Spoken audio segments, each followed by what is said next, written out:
Hello and welcome to Weekend Investing Daily Bites. Today is June 29th, episode number 41. We will talk about losing stocks and how losing stocks staying in your portfolio can be very detrimental.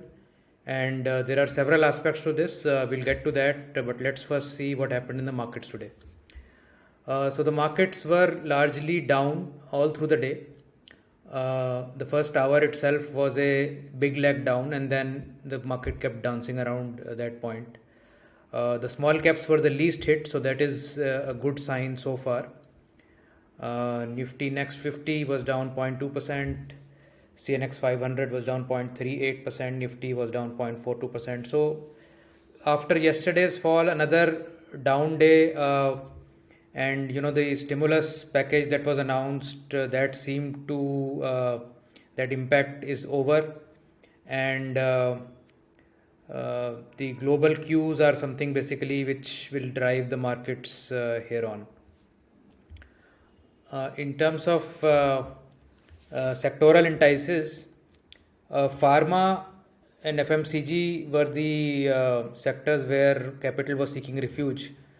So we saw Dr. Reddy's, Nestle, stocks of that kind, bid up a little bit, and PSU banks and metals were down, and autos and banks were also taking a slight hit, but not really any major change in any of these sectors as such. In terms of the weekend investing small case performance, again a very lackluster day. Some strategies lost less than 0.5%, some gained a little bit. MIST ATH was gaining at 0.7%, but not any major moves as such. And the week and the month are still mostly in the green for most of the strategies. NNF10 being an exception here for this month. It has been totally flat because of exposure to Adani stocks.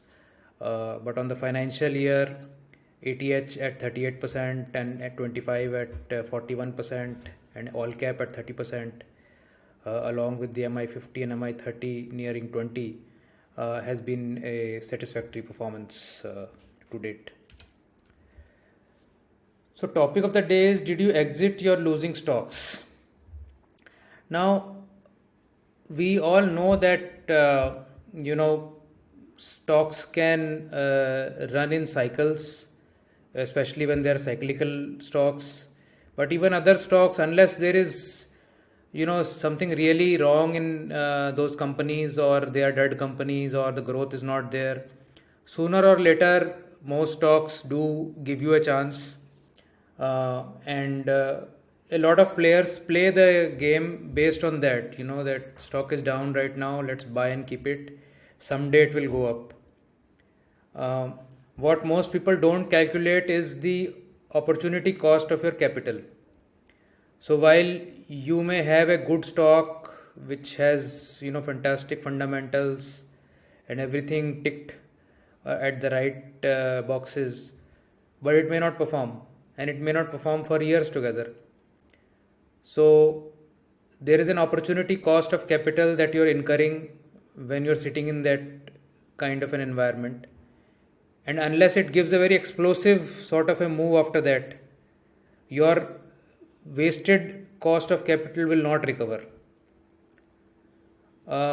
Also, there could be situations where you are sitting in stocks which are growing and the stock is moving up, but they are much slower than how you would want them to be.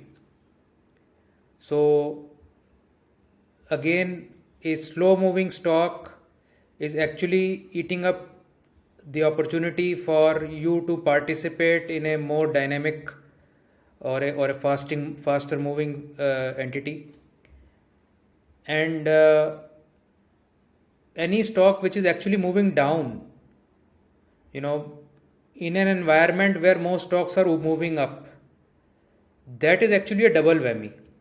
You are not participating in the upside of the market, and you are losing capital also at the same time. So that is something that you definitely need to avoid. So there are basically three categories that I'm talking about. One is stocks which are going up slowly, stocks that are staying flat, and stocks that are going down. So going down that definitely has to be avoided, because in a bull market, in a market where every Tom, Dick, and Harry stock is going up, if your stock is still going down, there needs to be some caution there. If the stock is not doing anything, that again is some sort of a red signal. I mean, you could play other stocks and then come back to it if it is going to sit there for a while from here. And then stocks moving gradually up, maybe they have a very large equity base, or that is the nature of that stock. You can always come back after, if you've cashed on other faster moving stocks. I know all this is very easy to say and difficult to do, but you can strategize and have some portions of your portfolio allocated to specific strategies that can take care of this. So I'll just, in this today's session, I'll go through some of the stocks that we were holding, which are good stocks, some of them, but we let them go. Our strategy let them go because there were other opportunities, and we had no love for these stocks to hold on to them. So the first stock is Amara Raja Battery, fantastic company. I mean, there is nothing wrong in the company as far as I know. We were holding this in 2020, and we rode this move up, and somewhere in this region we gave it up. This fall and probably a bounce here. So we gave it up, and now today it is down 25% here, and this entire 6 months of opportunity cost would have got lost had we stuck around this particular stock. So there is an opportune time to get out of the stock. Not every exit will be successful, but not every exit will be a waste as well.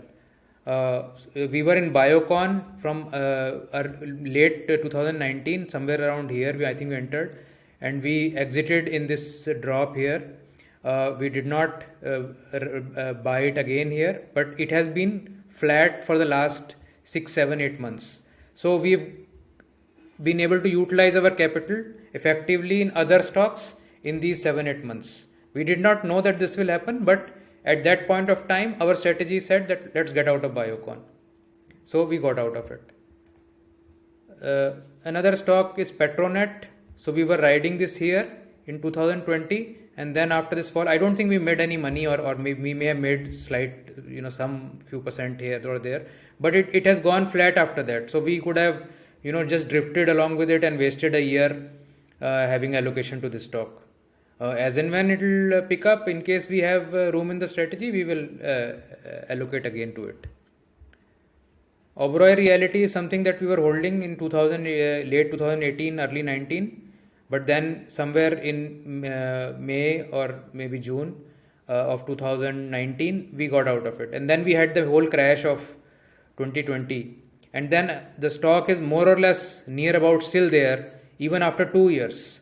So we have been able to allocate, our funds effectively to other places, and you've seen the kind of results that some of the strategies have got. So that is basically based on, removing not just laggards in the sense of not just stocks which are losing, but stocks which are stagnating also. I mean, that is also eating up your capital every day. Indigo also we were riding in 2019. We were fortunate that we got out in June, July in 2019, and then of course it went up a little bit, but then it crashed post COVID as well, and now I think it is back up again to some extent. But again, a lot of pain was avoided here, and we were able to reallocate the capital to a better use. So this is a very small daily bite, and I wanted to emphasize, as I keep emphasizing, is that your plan should be very clear. When do you want to exit? Even if you are not doing technical based exits, if you are a fundamental investor, even then the scenario of your exit should be built in your mind, because when the actual exit situation will come, will you be able to react if you have not thought about it? That is the question. Because especially when you have researched the stock so much and you've done all kinds of analysis on it, you tend to fall in love with the stock. You know the promoter is good, you know the story is good, you know India story, you know FIIs are investing, vendor, supplier, data, this, that, and so many good things about that company will prevent you from taking a decision. And it is usually very late by the time you do have the courage to exit the boat. But it is better if you have some pre-made plans, that okay, I will exit if the margins start to fall, or if I see this kind of a growth that I was envisaging, this is not happening, or something. And of course, in technical ways, you can use so many technical. A lot of people keep asking me, what is the exit plan, how should we plan the exit strategy.